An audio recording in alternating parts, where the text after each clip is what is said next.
Bi activists in the 1980s also recognized along these lines that biphobia was deeply gendered. Bisexual men were more likely to be accused of denying that they were truly gay, while bisexual women were more likely to be accused of denying that they were truly straight. And this notion that bisexuality has a different meaning for men than it does for women, or particularly that women are the more authentic and more hardwired bisexuals, continues to this day. And some of those themes I think we see come out in Lisa Diamond's work, and other psychologists like her, this idea that women are somehow hardwired in a way that makes us more inclined to have bisexual desire. So here we have not only a definition of bisexuality, but also an analysis of the oppressive conditions that bisexuals are facing. And these conditions overlap with those experienced by lesbians and gay men, but they also go beyond homophobia. In fact, there is this additional layer of biphobia. All right, the third central theme in bi movement literature builds on this articulation of bi-oppression by suggesting that bisexual activism must involve a shedding of political guilt and a claiming of bisexual pride, bisexual anger, and bisexual authenticity, particularly vis-a-vis the biphobia of the gay and lesbian movement. So, for instance, as Lani Kahumanu states in By Any Other Name, quote, "I never want to hear that I am not a bisexual, that there is no such thing, that if I haven't been with a man for a while, I should call myself a lesbian, that I am hurting lesbians, that I am confusing an already confusing situation for heterosexual society," end quote. And similarly, Ann Schneider, another of the contributors to By Any Other Name, writes in a piece in that book called Guilt Politics, quote, "Finding a bisexual community of men and women helped me to find the strength to stop justifying my sexual practices and instead see the oppressiveness of the politics that made me feel guilty for sleeping with men," end quote.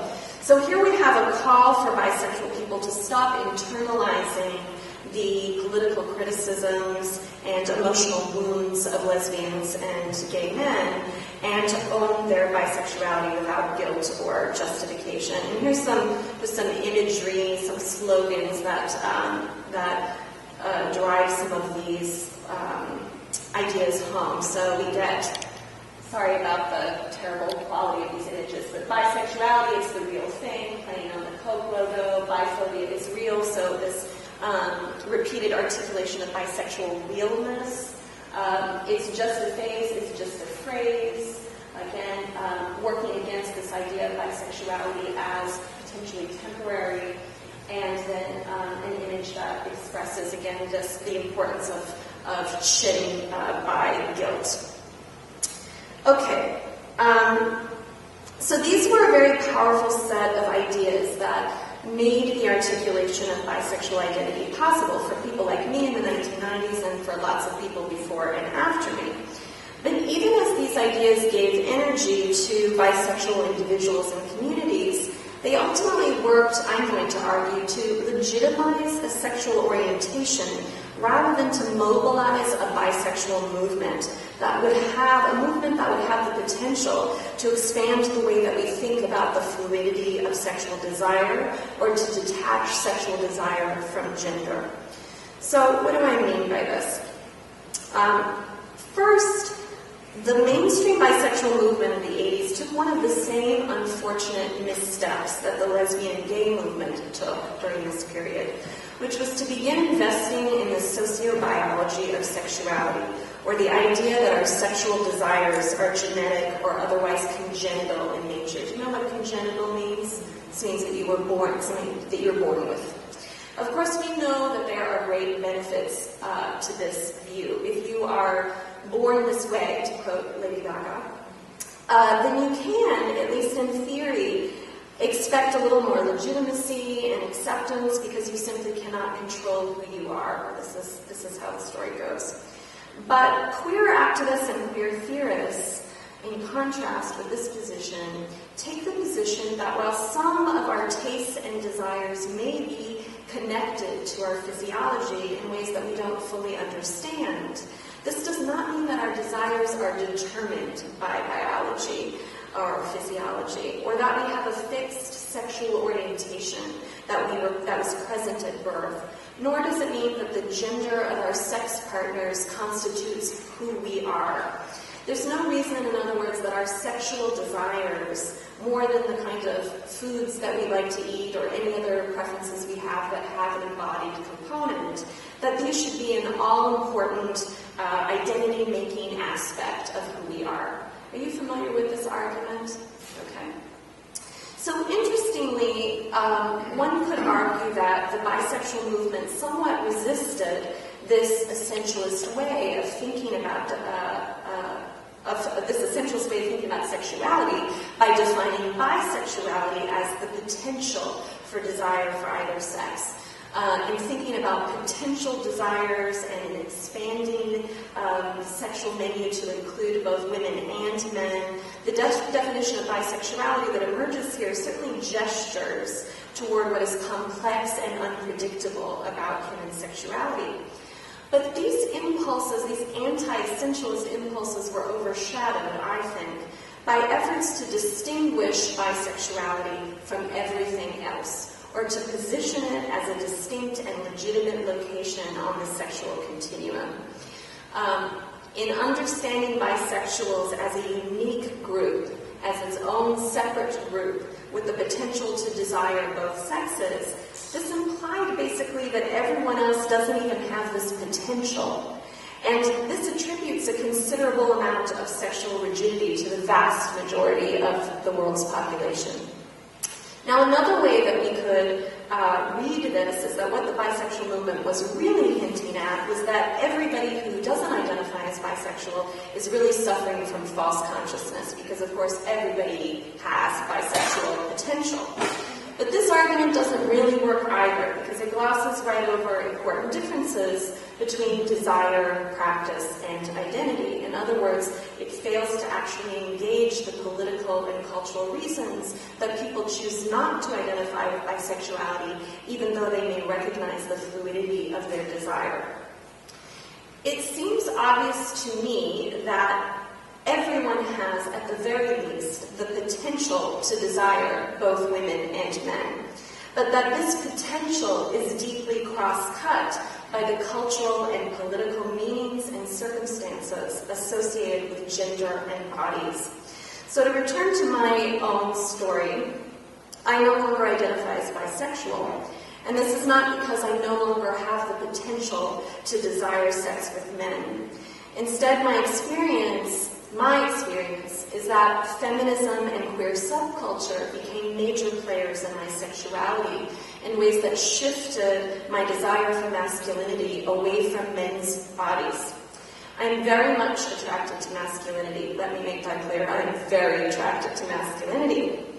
But I now only find it sexy, exciting, unpredictable on women's bodies and on the bodies of genderqueer boys, F to M, trans men. Whereas with bio men, the pervasive notion that masculinity is easy for them or natural for them, somehow automatic for them, is a turnoff for me. It does not feel very queer, and therefore it just doesn't get me off, either politically or sexually. To take another example I'm quite familiar with, my partner is a butch dyke. She has had sex with men, more than I've had, and is quick to point out that she did not find it propulsive or unbearable, like some lesbians will report to you. Ultimately, she found men unappealing on 3 counts. 1, she does not like the smell of semen or male sweat. 2, having sex with men brought out a very toppy and controlling part of her, where she prefers to be an emotional bottom, which she can only access with women like me, who are very toppy. And 3, rampant male privilege and heteronormativity turned her off of the idea of relationships with men, though she likes to say that she's still open, or not monogamous, to sex with a very hot gay man. So the circumstantial quality of bisexual desire is perhaps no better illustrated than in the case of many trans men who before transition were exclusively lesbian and after transition became interested in sex with men in a way that took on a totally different meaning now as fag sex, which had not been possible with female embodiment, or felt to them at least not impossible. Now some are not possible. Some FTMs will rely on narratives about testosterone to explain this, but I think more compelling accounts are those that focus on the ways that our own gender identity and evolutions in our gender identity and evolutions in our gender politics and all of the things that surround gender and sexuality, our gender and sexual subjectivity, that those affect the kinds of sex that we want to have and the kinds of sexual identifications that we want to claim. It means one thing to have sex with men as a woman, for instance, and it means a totally different thing to have sex with men as a man. Now, in my research, I argue for an understanding of sexuality centered not on biology or on the search for evidence that we were born this way, but on the different cultural experiences that surround various forms of sexual normativity on the one hand and queerness on the other. And I attempt to show that the culture and circumstances of our sex practices ultimately matter more to us and to the state, as it turns out, than the specific sex practices we're engaged in. So let me give you some examples of what I mean by sexual culture, because I see some confused faces. Some men like to have sex with men in bathrooms of gay bars after dancing to techno music. And as I show in my current research, others like to have sex with men while watching straight porn and fantasizing about raping women. Some women like to have sex with women in the woods at feminist music festivals or while cohabitating in the suburbs. Others like to have sex with women on couches at fraternity parties.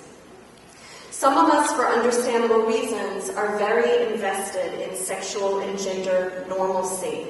Others of us, for less well-known reasons, which hardly need to be biological, desire rebellion, difference, outsiderness, a desire that may have been present for as long as we can remember. Some of us want our same-sex desires to be taken seriously, to be viewed as sincere and meaningful and sometimes political features of our lives. Others of us want our same-sex desires to be viewed in opposite terms, as accidental, temporary, meaningless, and decidedly apolitical. For some, bisexuality is a long-term identity. For others, it is a transitional place. For some, bisexual identification is deeply connected to queer and feminist politics. For others, it is little more than an occasional sex practice, one that in no way changes a person's heteronormative investments. For many, the slogan, "Love Beyond Gender," signifies the potential for love with men and women. For many others, the statement goes further than that and signifies the limitations of the gender binary more broadly. What does it even mean to be a woman or a man, we might ask? From this perspective, bisexuality can be the expression of a political alignment with and a desire for trans and genderqueer people, and a self-reflexive relationship to one's own gender and the constructiveness of one's own gender.